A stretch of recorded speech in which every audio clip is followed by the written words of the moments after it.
बिस्मिल्लाहिर्रहमानिर्रहीम, अस्सलाम वालेकुम नाजरीन। आप देख रहे हैं programme live with Asif Malik. नाचीज़ खाकसार आपकी खिदमत में हाजिर।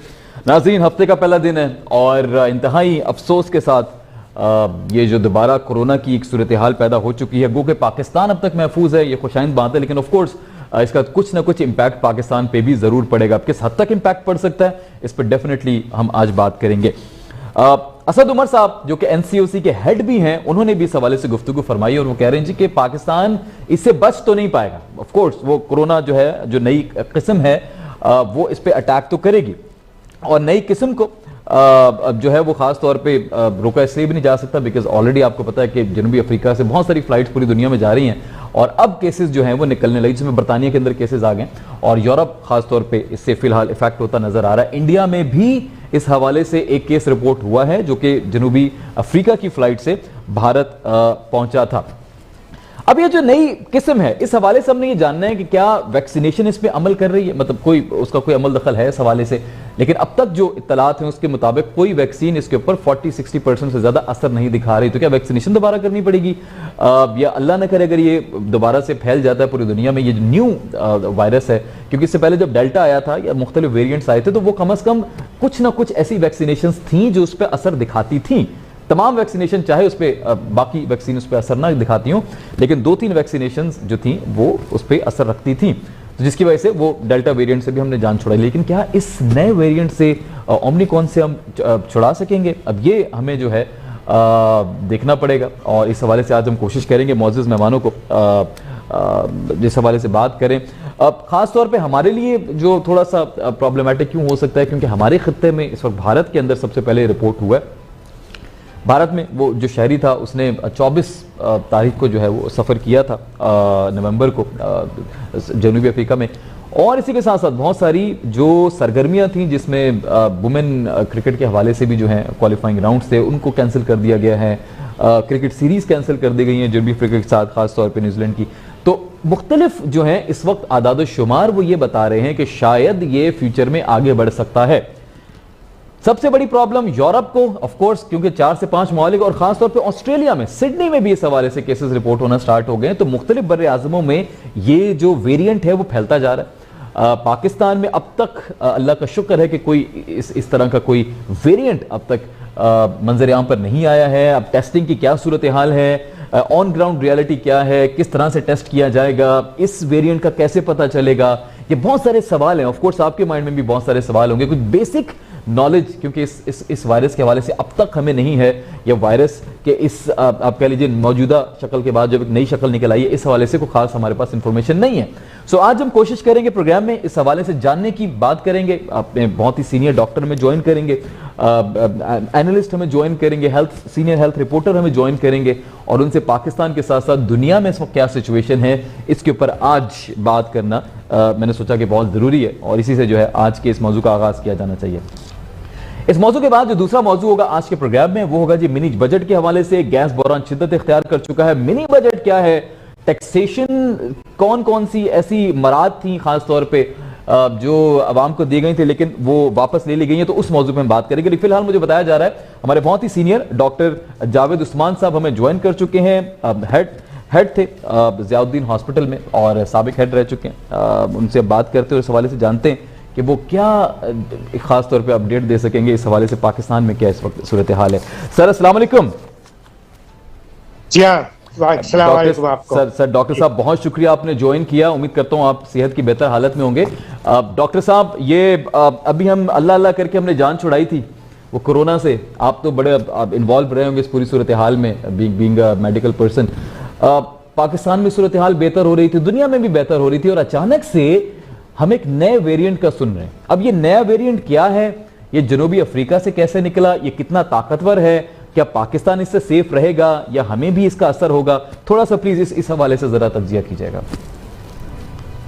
हाँ, लेकिन एक बात जो सब एक तो आप क्लियर कर दें कि देखें पाकिस्तान वैसे कुछ लकी फ्यू कंट्रीज में से रहा है कि जिसमें डेल्टा वेरिएंट जो था वो हमें इतना इफेक्ट नहीं कर सका जितना उसने यूरोप में किया है। यूरोप में तो तकरीबन उसने काफी बहुत सारे कंट्रीज में, इंडिया में काफी किया था। हाँ, इंडिया में जी जी जी इंडिया यूरोप इस वक्त अमेरिका में काफी इश्यूज हैं।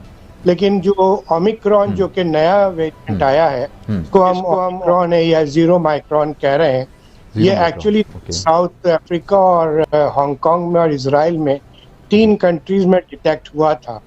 और साउथ अफ्रीका पहला कंट्री था जिसने काफी ट्रांसपेरेंसी दिखाई और उन्होंने इसको आइडेंटिफाई किया और उन्होंने WHO को इन्फॉर्म किया कि ये एक वेरिएंट आया है। इसके मुतालिक अभी तक किसी को पता नहीं था और अभी भी किसी को नहीं ज़्यादा पता है, सिवाय इसके कि 2-3 चीज़ें जो हमें पता चली हैं वो ये है कि एक तो ओमिक्रॉन इसकी ट्रांसमिसिबिलिटी जो है वो बहुत ज़्यादा है, ठीक है, और जितनी इंफॉर्मेशन हमारे पास आ रही है। दूसरी जो खतरनाक बात जो आई है वो ये कि इसके सिम्टम्स जो है वो अब के जितने कोविड-19 के जो भी वेरिएंट्स आए जिसमें डेल्टा भी शामिल है उसके जैसे नहीं है। इसके जो सिम्टम्स आ रहे हैं वो बहुत ही अजीब से हैं। एक तो जो मेजर सिम्टम्स आ रहा है वो ये कि आपको जॉइंट पेन्स होते हैं, बॉडी एक्स होते हैं और फिर उसके बाद विद इन फ्यू आवर्स जो है वो निमोनिया डेवलप हो रहा है, यानी लंग इन्फेक्शन डेवलप हो रहे थे। Right sir. तो इसकी वजह से जो है वो ये ज्यादा डर है कि अगर सपोज कि एक तो बहरहाल अभी इस वक्त तक हम कुछ कह नहीं सकते क्योंकि ये इस पे काफी काम हो रहा है और इस पे ये भी नहीं कह सकते कि ये जो कोविड वैक्सीन है या इसके बूस्टर डोज जो है वो कितना इफेक्टिव रोल प्ले करेंगे। लेकिन ये हमें मिलेगा तकरीबन आप ये कह सकते हैं कि 2 हफ्ते के अंदर हमें एक्सपेक्ट कर रहे हैं कि पूरी दुनिया इस पे काम कर रही है और 2 हफ्ते में हमें इसके रिजल्ट्स कुछ पता चल जाएंगे कि आया हम इसको कंटेन कर सकेंगे भी या नहीं कर सकेंगे। ठीक हो गया डॉक्टर साहब, पैनल में मजीद मेहमान भी मुझे शामिल करूंगा, साथ साथ आपसे मजीद भी सवाल हैं, ये गुफ्तगू का सिलसिला कुछ जारी रहेगा। फहमीदा यूसुफी साहबा ने हमें ज्वाइन किया है, उनसे मैं जानना चाहूंगा कुछ इंटरनेशनल इस पर क्या सूरत हाल है इस वायरस के हवाले से। सहाफ़ी हैं, तज्ज़ियाकार हैं। अस्सलाम वालेकुम फहमीदा साहिबा। वालेकुम अस्सलाम। फहमीदा साहबा बहुत शुक्रिया आपने ज्वाइन किया। आप ही के साथ हमीदुर रहमान साहब ने भी ज्वाइन कर लिया है, स्पेशल कॉरेस्पॉन्डेंट हैं, हेल्थ के हवाले से बड़ा काम कर रहे हैं, स्पेशल रिपोर्टर हैं, सीनियर शख्सियत हैं हमीदुर रहमान साहब। सर जी वालेकुम अस्सलाम। सर बहुत शुक्रिया आपने भी ज्वाइन किया। मैं पहले फहमीदा साहबा से जरा इस पर बात कर लूँ। फहमीदा साहबा आप देख रही होंगी, मेरे ख्याल में आप शायद लिखेंगे भी इसके ऊपर, अभी कुछ दिनों में एक नया वायरस आ चुका है जिसने पूरी दुनिया को फिर से स्लोली एंड ग्रेजुअली बंद करना शुरू कर दिया है। We have talked on this before, जब ये पुराना एक डेल्टा वायरस भी आया था, मुख्तलिफ तरह से इसने शक्लें बदली थी। पाकिस्तान के हवाले से हम बात करते हैं तो पाकिस्तान के हवाले से खैर हम बात करेंगे, लेकिन पहले मैं आपसे चाहूंगा जरा इंटरनेशनली बताइएगा कि ये कितना खौफो हरास फैला चुका है, यूरोप में क्या इम्पैक्ट है इसका, इंडिया में किस निकल आया है, तो इसको ओवरऑल आप कितना खतरनाक देख रही हैं?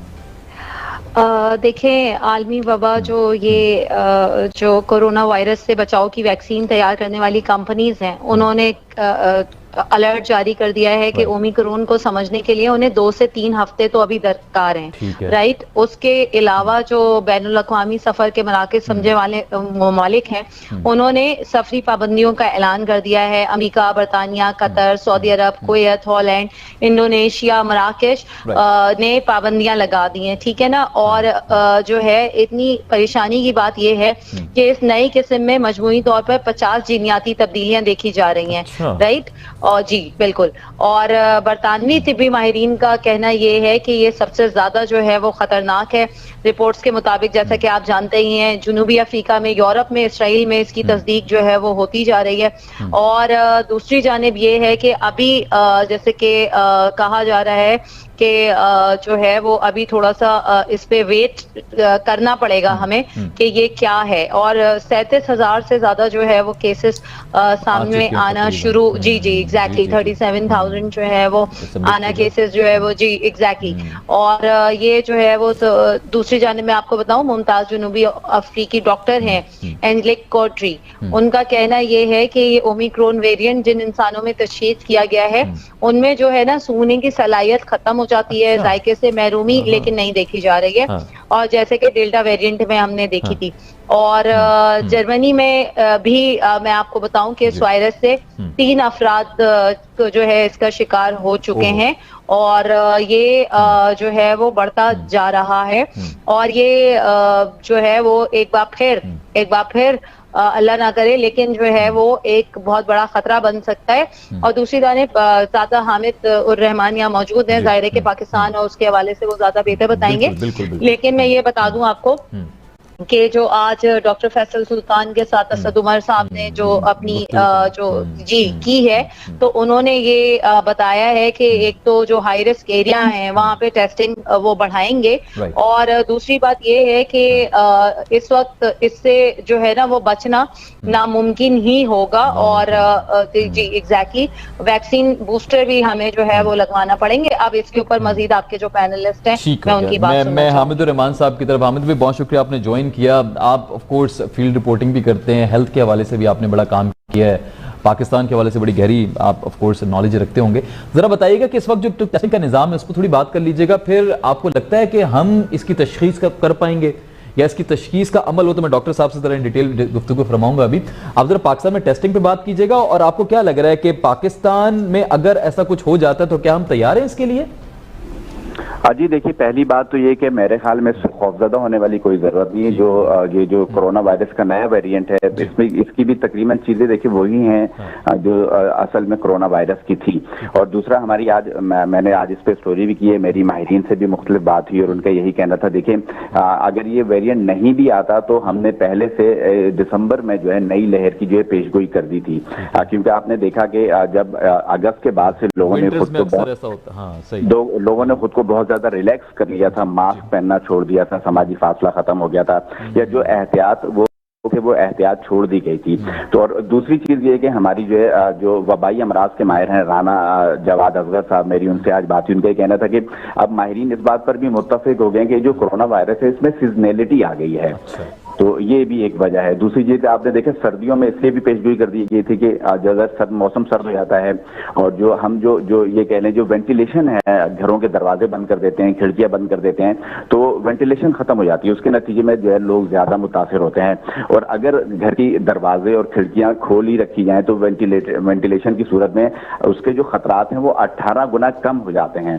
तो एक तो ये बात है। दूसरी बात मेरी जो है फैसल महमूद साहब से हुई थी, आगा खान में जो इन्फेक्शस डिजीज के एक्सपर्ट, उनका कहना था देखें इसकी तशखीस की सहूलियात भी हमारे पास मौजूद है, बिल्कुल उसी तरह इसकी तशखीस होगी जिस तरह कोरोना वायरस की होती है, इसकी तशखीस हो सकती है। दूसरा इसके इलाज के लिए वही तरीकाकार होगा जो पहले हम तरीकाकार इस्तेमाल करते रहे, और जिस इलाज की बात की जा रही है कि उसके इलाज के लिए सहूलियात नहीं है तो पहले भी नहीं थी कोरोना वायरस के लिए। तो इसलिए सबसे अहम बात ये तो देखें, एक तो ये कि लोगों को वैक्सीनेट करना है। आज असद उमर साहब ने इस बात कहा है कि 5 करोड़ पाकिस्तानी जो है डबल डोज लगवा चुके हैं, जबकि 3 करोड़ पाकिस्तानी अब भी ऐसे हैं जिन्होंने सिंगल डोज लगाई है।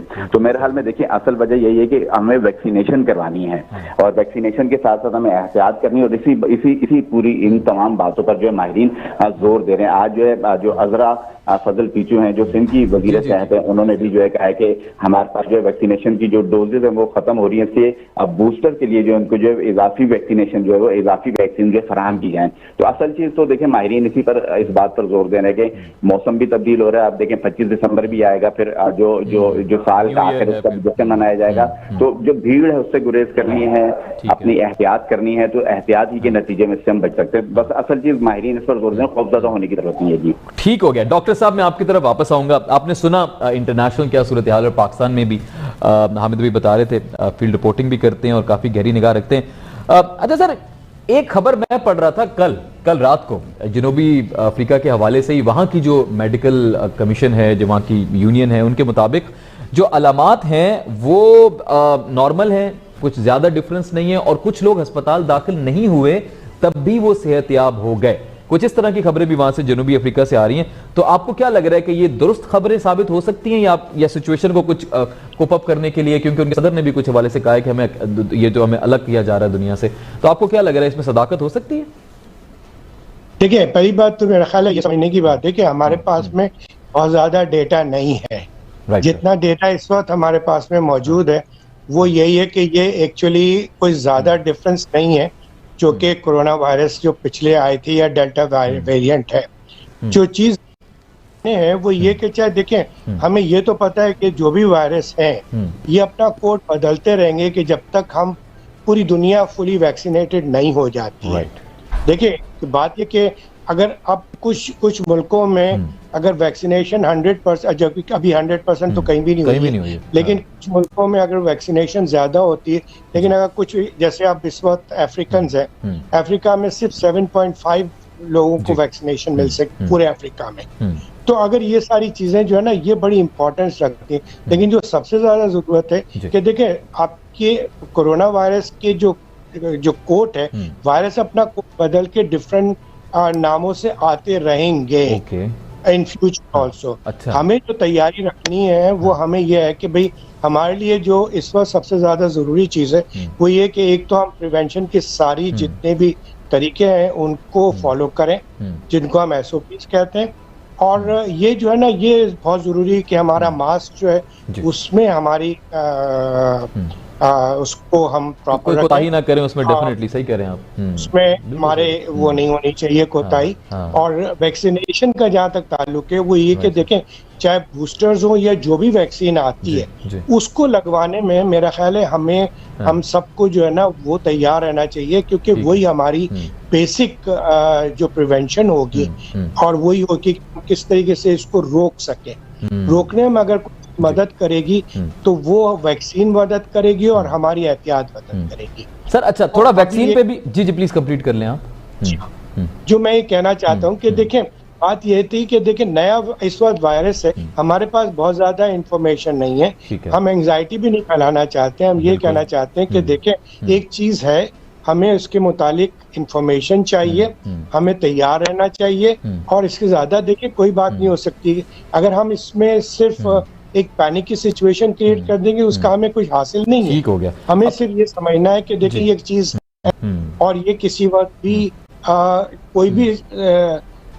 कोई भी डायमेंशन हो सकती है इसकी, लेकिन हमें जो चीज चाहिए वो ये कि हमें तैयारी चाहिए। सर एक बड़ा इंपॉर्टेंट सवाल है, एक बहुत इंपॉर्टेंट सवाल है जो कि बहुत सारे नाजरीन के जहनों में इस वक्त होगा। सवाल ये है सर कि क्या वो जो ऑलरेडी वैक्सीनेटेड लोग हैं क्या उनको भी ये इफेक्ट कर सकता है दोबारा से ये न्यू वेरिएंट? एक चीज जो समझ जी हाँ, एक चीज जो पता चली थी वो ये हुआ था कि जो डेल्टा वेरिएंट आया उसमें जो हमारी इंफॉर्मेशन थी वो ये थी कि जो लोग वैक्सीनेटेड थे, फुली वैक्सीनेटेड थे, उनको वायरस के बावजूद भी उनकी रिकवरी जो थी वो आसान थी। रिकवरी लेकिन हुआ, लेकिन कह सकते थे माइल्ड टू मॉडरेट के लेवल पे आते थे और सिवियरिटी नहीं थी, यानी उसमें डेथ रेशियोज कम थे, उसमें हॉस्पिटलाइजेशन कम हुई है। जो हॉस्पिटलाइजेशन जो यूरोप और मैं कनाडा के बता सकता हूँ कि कनाडा के अंदर जो एक प्रोविंस है अल्बर्टा, उसके अंदर जो ICUs में जो एडमिशंस थी वो 99.9% जो थी वो लोगों की थी जो वैक्सीनेटेड नहीं थे। तो इससे अंदाजा होता है कि देखिए अगर वैक्सीनेशन नहीं है, अगर आपकी वैक्सीनेशन है तो चाहे कोई भी वैक्सीनेशन लग रही है इस वक्त, वो आपको इतना प्रिवेंट करेगी कि आप उस टाइम पीरियड पे अपने आप को रिकवर कर सकते हैं। Right sir. और रिकवरी के लिए बहुत सारी चीजें आ रही हैं, उसमें जैसे अब मॉडर्ना है वो काम कर रही है। मॉडर्ना एक कंपनी है जो कि वैक्सीन पे काम कर रही है, वो स्पेसिफिकली इस वक्त ओमिक्रॉन वैक्सीन वेरिएंट पे काम कर रहे हैं, शुरू कर चुके हैं। उनकी भी आ सकती है वैक्सीन, लेकिन इस वक्त जो मौजूदा वैक्सीन है उसमें भी जो है वो ये कि ये आपको जरूर समझना हमें कि ये भी आपको प्रिवेंट करेगी, पूरा ना सही लेकिन आपको सेफ रखेगी। बिल्कुल डॉक्टर साहब बहुत शुक्रिया। फहमीदा थोड़ा सा बात कर लें, पैनिक की ये भी बात की डॉक्टर साहब ने कि पैनिक एक क्रिएट हो जाता है, पैनिक नहीं करना है। इससे पहले already it has happened before last year. ये पैनिक 2 दफा पहले फर्स्ट वेव पे खासतौर पे थर्ड वेव में बहुत हुआ। ये पैनिक जो है आपको क्या लग रहा है कि इस नए वेरिएंट से भी आपको कुछ पैनिक होता दुनिया में नजर आ रहा है? आपको लग रहा है कि दुनिया पैनिक फिर कर सकती है? नहीं, पैनिक तो देखें नहीं होगा, क्योंकि नहीं पैनिक इसलिए नहीं होगा क्योंकि देखें ये जल्दी डिटेक्ट हुआ है और इसके ऊपर ऑब्वियसली क्योंकि कोविड को लेकर अब सारे माहिरीन और सब जो है वो हो गए, ठीक है, उन्होंने एक अलर्ट जारी कर दिया है उसके ऊपर।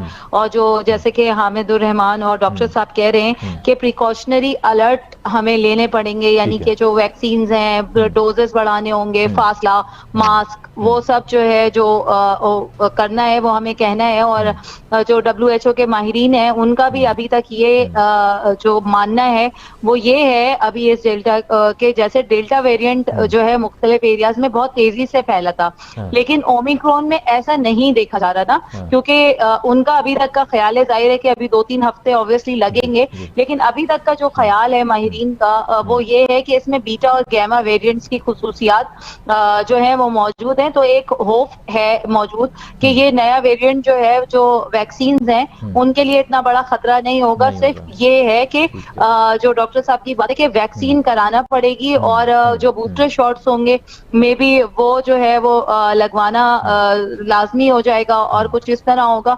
और दूसरा ये है कि बहुत सारे जो पेशेंट्स हैं, बहुत सारे तो खैर नहीं लेकिन जो हैं उनको वो ठीक भी होते हुए देखे गए हैं। और सबसे बड़ी बात ये कि जिस तरह से ये कि सफरी पाबंदियां लगा दी गई हैं फौरन, और इस तरह से है कि अभी मैंने ये भी एक और मेरे पास न्यूज भी मैंने देखी कि जो है वो मैचेस भी कैंसिल हुए हैं, लाइक जो जी नहीं देखें ये तो प्रिकॉशनरी मेजर्स हैं जो कि हमें लेना पड़ेंगे। और जैसे कि हामिदुर रहमान ने कहा कि 25 दिसंबर आ रहा है, न्यू ईयर आ रहा है और इस तरह के कुछ वो आ रहे, तो आपको वहां पे लोगों को क्राउड को महदूद करना पड़ेगा ताकि ये वेरिएंट पाकिस्तान में ना आए। ठीक हो गया।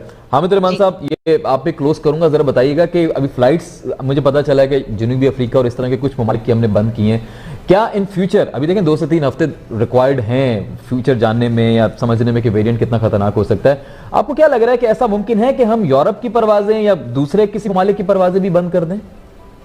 जी देखिए, इससे पहले जो वेरिएंट आते रहे या जो पहले जो लहरें थी कोरोना वायरस की आती रही, तो उस दौरान हमने देखा दुनिया भर में ही परवाजें जो है मनसूख हुई है, दुनिया भर में जो है सफरी पाबंदियां लगी और फिर पाकिस्तान को भी वो कदम उठाने पड़े जो दुनिया भर ने उठाए हैं। ये तो एक बात रही। दूसरी बात देखिए, जो आपने अभी बात की थी जो वैक्सीन वाली, मेरी इस हवाले से भी 2 माहिरीन से बात हुई है, जो फैसल महमूद है और जो जवाद असगर आना, उनका देखिए यही कहना था कि जो लोग वैक्सीनेटेड होंगे उनको ये वायरस अगर रीइंफेक्शन होगा तो वो इतनी शिद्दत नहीं होगी उसमें जो हमने पहले भी देखा है, जिन लोग उनके मुकाबले में जिन्होंने वैक्सीन नहीं लगाई। इस वक्त सबसे बड़ा सवाल देखिए यही है, पाकिस्तान में वैक्सीन लगवाने वाले अफराद की तादाद कितनी है, क्या आया वो लोग दोबारा जिन लोगों ने वैक्सीन लगाई वो बूस्टर लगाएंगे, या आया गवर्नमेंट उन लोगों को वैक्सीन लगवा पाएगी जिन लोगों ने वैक्सीन नहीं लगवाई है?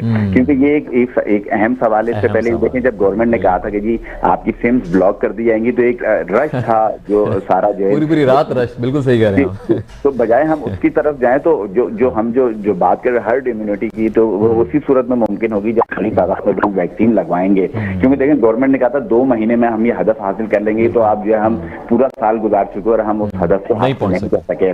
तो ये असल में लग रहा था, लेकिन जी। और दूसरी बात देखें, अहम चीज यही है कि बजाय हम इसके खौफ फैलाएं, हमें चाहिए कि हम एहतियात शुरू कर दें। और एहतियात में वो यही बातें आती है कि हम जो है खुद से जो है वो मास्क पहनना, और मास्क देखें इस मौसम में जो खुश्क मौसम चल रहा है, जो आलूदा जो गर्द आलूद हवाएं हैं उनसे बचने के लिए भी आपको वैसे भी अच्छी बिल्कुल तो असल बात तो यही है कि हम जो है वो और देखें ये खुद आज जो है वो वजीर सेहत जो है सिंध की, उन्होंने ये बात कही कि जो फेडरल हुकूमत है वो एयरपोर्ट्स पर जो सख्ती अब से जो है शुरू कर दे, जो एंटीजन टेस्ट जो है वो उसको जो है दोबारा उसके लिए जो है वो सबके लिए जो है लाजमी करा दे। तो में स्टेप बाय स्टेप गवर्नमेंट की जानिब से इकदाम किए जा रहे हैं। असल तो ये कि मैं खुद इस पर कितनी एहतियात करता हूँ या बहैसियत मुआशरा मजमूई तौर पर हम इस पर कितनी एहतियात करते हैं और खुद से जो कितनी अपनी जिम्मेदार शहरी होने का सबूत देते हैं। क्योंकि अभी से देखिए ये जो अफवाहें हैं सोशल मीडिया पे गर्दिश करना शुरू हो गए, मैंने कहीं 15 मिनट में फेफड़े ये वायरस जो है वो आपके तबाह कर दे, तो मेरे ख्याल में ऐसी अफवाहें फैलाने से गुरेज किया जाए। माहिरीन को भी इस पर अपनी जिम्मेदारी अदा करनी चाहिए और हम सबको अपनी जिम्मेदारी अदा करनी चाहिए। बहुत शुक्रिया, हम सबको अपनी जिम्मेदारी अदा करनी चाहिए। बहुत शुक्रिया हामिद रहमान साहब, फहमीदा साहबा, डॉक्टर जावेद उस्मान साहब, बहुत शुक्रिया, आपने वक्त दिया, बहुत अच्छा लगा। और क्योंकि उम्मीद करते हैं कि ज़्यादा सीरियस नहीं होगा और ये सिलसिला जो है वो कुछ वक्त के साथ साथ आहिस्ता स्लो हो जाएगा। 2 से 3 हफ्ते का वक्त दरकार है। लेट्स सी इसकी जो डेवलपमेंट होगी इस पर बात करते रहेंगे। फिल वक्त ब्रेक से पहले इतना ही, ब्रेक से वापस आने के बाद बात करेंगे कुछ मुआशी सूरत हाल की। कहीं मत जाइएगा, देखते रहिए स्टार न्यूज़ पाकिस्तान।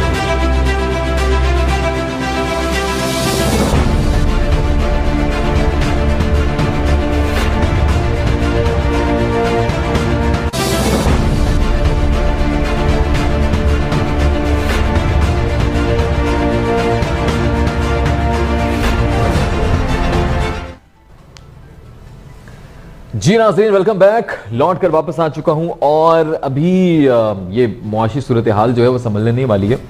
उसको थोड़ा सा मेरे ख्याल में सपोर्ट देने के लिए या चीज़ों को मजीद क्लैरिफाई करने के लिए एक मिनी बजट लाने की तैयारी की जा रही है with in month, may be after month, जिसमें कुछ चीज़ों के ऊपर फोकस किया जाएगा। मैं कुछ चीज़ें आपको बता देता हूँ, फिर मेरे मौजूद मेहमान मुझे ज्वाइन करेंगे, उनसे ज़रा बात करेंगे। साथ में गैस बहरान भी शिद्दत इख्तियार कर चुका है, उस पर भी गुफ्तगू रहेगी साथ साथ। IMF आपको पता है इस वक्त जो हमारी एक डील होने जा रही है तकरीबन, और एक बड़ी डील है, कर्जा ऑलरेडी हमें मिल जाएगा। ये इस चीज़ की जो यकीन दहानी है वो शौकत तरीन साहब करवा चुके हैं। मैं मौजूद मेहमानों की तरफ बढ़ने से पहले ज़रा कुछ पॉइंट्स हैं वो पहले डिस्कस कर लेते हैं। हुकूमत ने जो चौथा टैक्स कवानीन जो तरमीमी ऑर्डिनेंस बिल है उसको तब्दील कर दिया है जी, और 350 अरब रुपए की टैक्स छूट खत्म करने के लिए तरमीमी फाइनेंस का जो बिल है उसमें शेड्यूल 6 को भी खत्म कर दिया गया है। इस नए स्केड्यूल के मुताबिक जो 350 अरब की टैक्स मराद खत्म की जाएंगी। पेट्रोलियम डेवलपमेंट वसूली का हदफ 600 अरब से कम करके 365 अरब रुपए मुकर्रर कर दिया गया है। मोबाइल फोन, स्टेशनरी और पैक्ड फूड आइटम्स पर जो टैक्स छूट दी गई थी वो खत्म करने का कुछ सिलसिला जो है वो होने जा रहा है। इसी के साथ साथ जो सेल्स टैक्स की छूट जो है वो भी वापस ली जाने वाली है, और एक स्टैंडर्ड 17% जो सेल टैक्स था जो कुछ अशिया के ऊपर कम किया गया था वो भी दोबारा से 17% रिवाइव होता दिख रहा है, वो होने वाला है।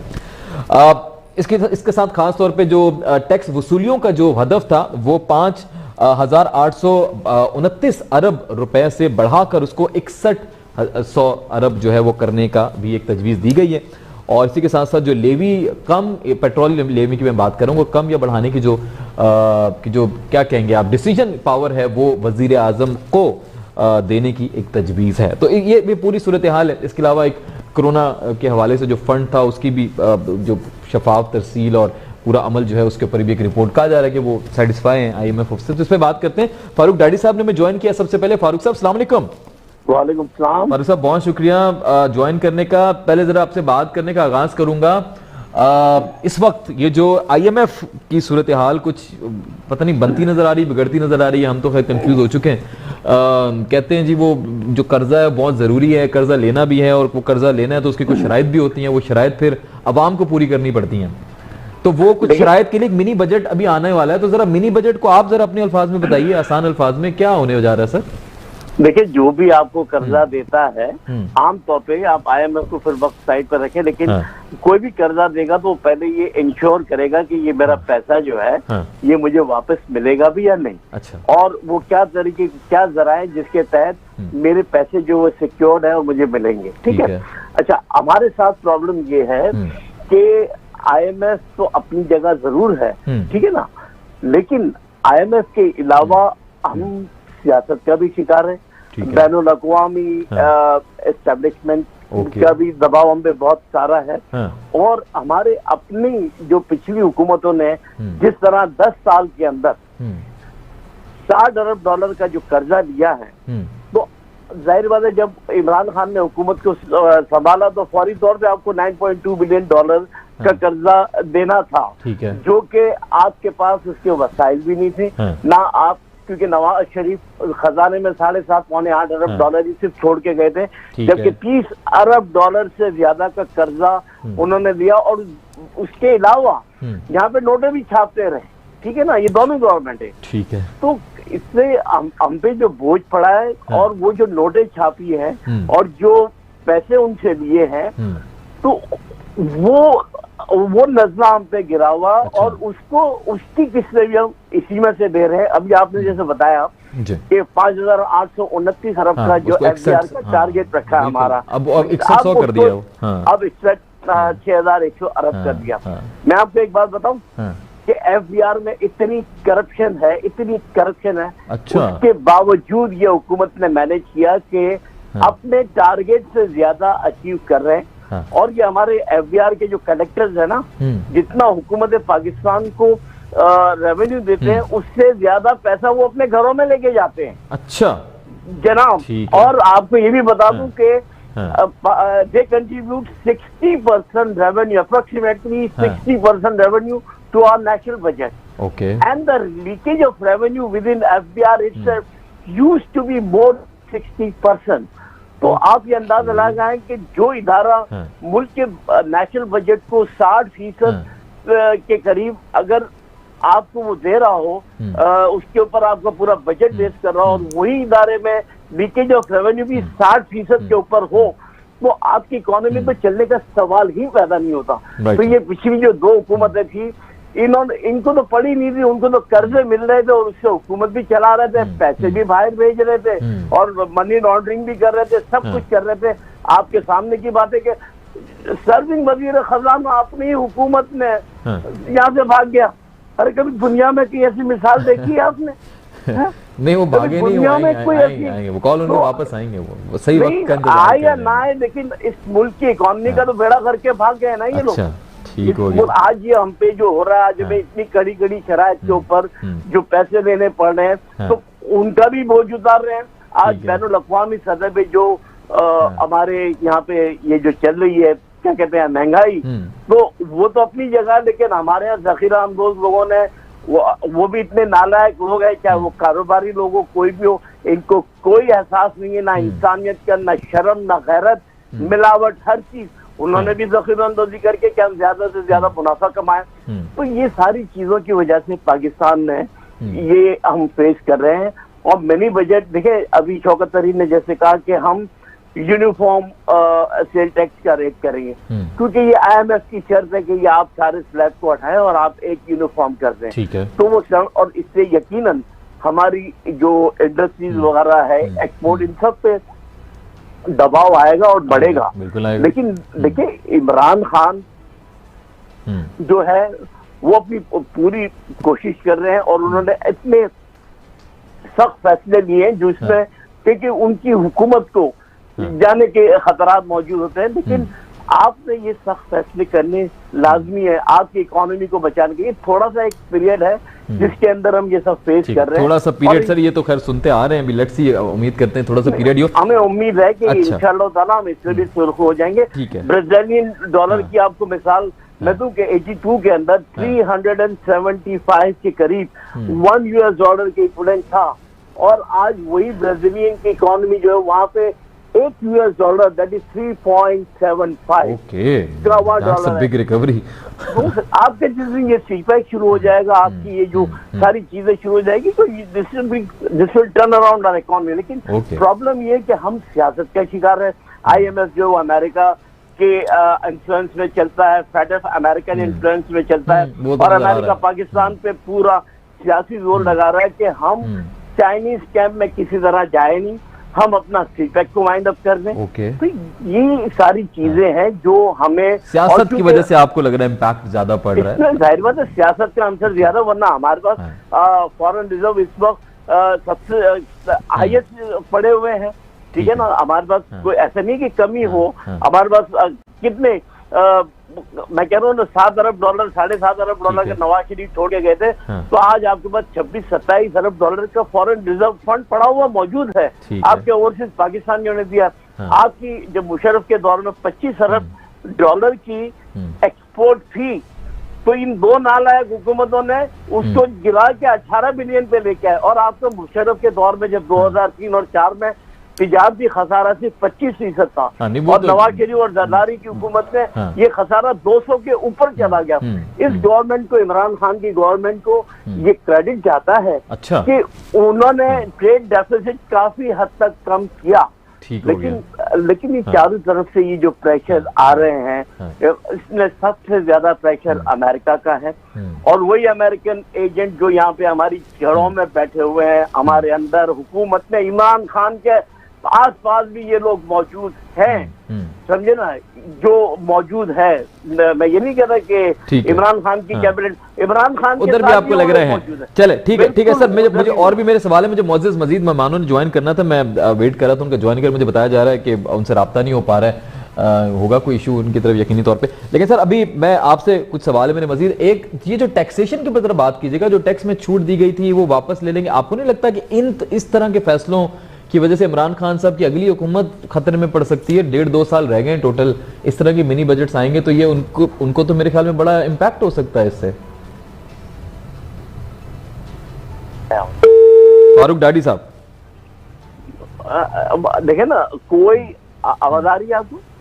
जी बिल्कुल आवाज आ रही है सर। देखिए कौन सी ऐसी गवर्नमेंट है जहाँ मिनी बजट ना आया हो। ठीक है, अभी आपके पास, लेकिन सर इस मिनी बजट में जो छूट दी गई थी वो वापस ली जा रही है, टैक्सेशन में भी कुछ चीजें, तो वो आवाम की फेवर में नहीं जा रहा है ना। आप बिल्कुल आवाम की फेवर में नहीं जा रही। आवाम की फेवर में तो आटा भी महंगा हो गया है, चीनी भी महंगी है, वो तो सब ऑलरेडी हो चुका है। जो कुछ छूट दी हुई थी पहले वो भी वापस ली जा रही है। नहीं तो आप क्या करें, आपको की इकोनॉमी चलाने के लिए, मुल्क चलाने के लिए आपको पैसे की जरूरत है। ठीक है, तो अभी आपको कड़ी से कड़ी शराइत भी माननी पड़ेगी। सऊदी अरब ने आपको जो $3 बिलियन अभी दिए हैं, कितनी कड़ी शराइत के ऊपर दिए हैं कि हम कभी तस्वुर भी नहीं कर सके।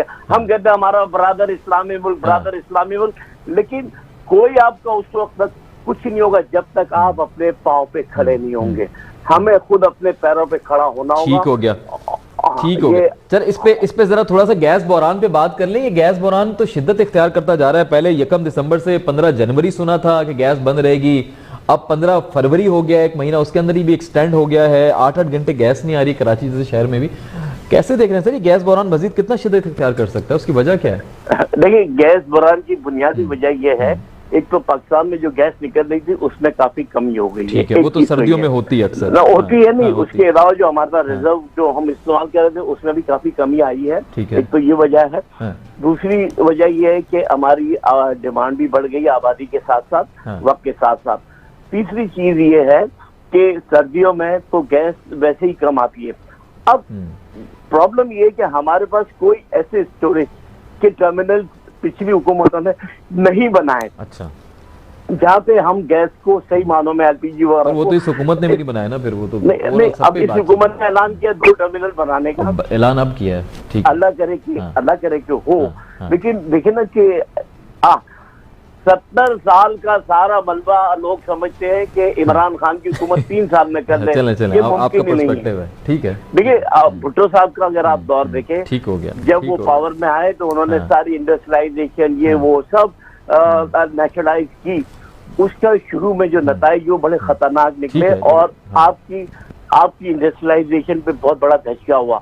लेकिन फिर आगे जैसे हो गए वो दूरंदेश, फिर उन्होंने जो ह्यूमन रिसोर्सेज को एक्सपोर्ट करना शुरू किया पाकिस्तानियों को, और जैसे यहाँ पे वो पैसे लेकर आपके एटॉमिक न्यूक्लियर प्रोग्राम के लिए पैसे लेके और सब वो जिस तरह चल रहे थे तो उसके नताइज आना शुरू। आपको लग रहा है कि इसके भी नताइज आना शुरू होंगे आगे? अभी थोड़ी उम्मीद अच्छी रखें। आएंगे। आप देखें ना, आपके 10 डैम बन रहे हैं, रात दिन मिल के बन रहे हैं।